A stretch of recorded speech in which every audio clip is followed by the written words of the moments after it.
हमारा source code से compile होकर मशीन कोड में कन्वर्ट होना ये क्या कहलाता है, कंपाइल टाइम एनवायरनमेंट कहलाता है। और मशीन कोड से आउटपुट में आना ये हमारा रन टाइम एनवायरनमेंट कहलाता है। इतनी बात आपको समझ में आई?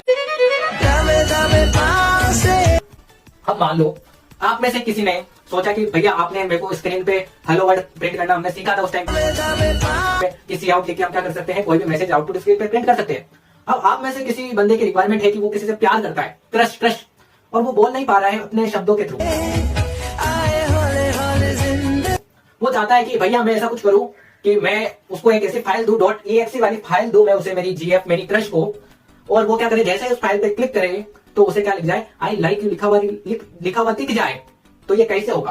होठों पे कुंडली चढ़ा के हम ताले लगा के। तो उसने क्या किया होगा, भैया आपने सी आउट लिखना सिखाया है, सारी चीजें आपने सिखाई है, तो चलो इसको प्रैक्टिकल इंप्लीमेंटेशन करके देखते हैं। आज कैसे करेगा, दिमाग कैसे लगाएगा देखो। तो मैं थोड़ा सा यहाँ पे लिख रहा हूँ ना, यहाँ पे थोड़ा सा मैं यहाँ पे लिख रहा हूँ। सपोज ये हमारा क्या है, टर्बो C++ है। सपोज मान लो विजुअल स्टूडियो मान लो, तो वो बंदा क्या करेगा, उसकी क्रश को प्रपोज करने के लिए नई नई टेक्निक देख रहा है।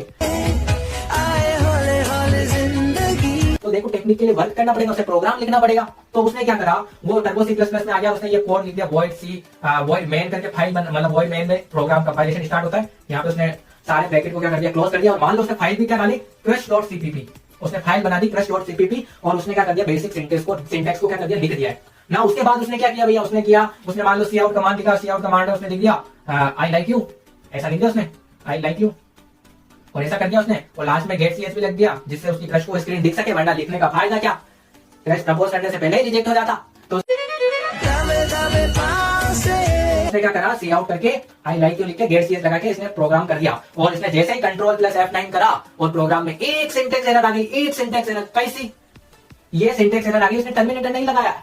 अब जैसे ही उसने टर्मिनेटर लगाया तो हमारा सोर्स, जैसे उसने टर्मिनेटर नहीं लगाया था तब तक क्या था, हमारा सोर्स कोड मशीन कोड में कन्वर्ट ही नहीं हुआ। क्यों? क्योंकि कंपाइलर ने करने ही नहीं दिया। कंपाइलर क्या बोलता है कि प्रोग्राम में एक भी सिंटेक्स एरर है, एक भी, तो उसे कन्वर्ट करेगा ही नहीं, ये नहीं करेगा।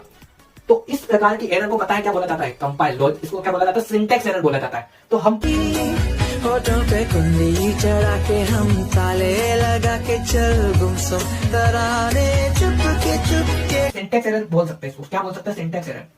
सिंटेक्स एरर कब आती है, जब हम गलतियां कर देते हैं हमारे प्रोग्राम में, सिंटेक्स मिस्टेक्स कर देते हैं, राइट।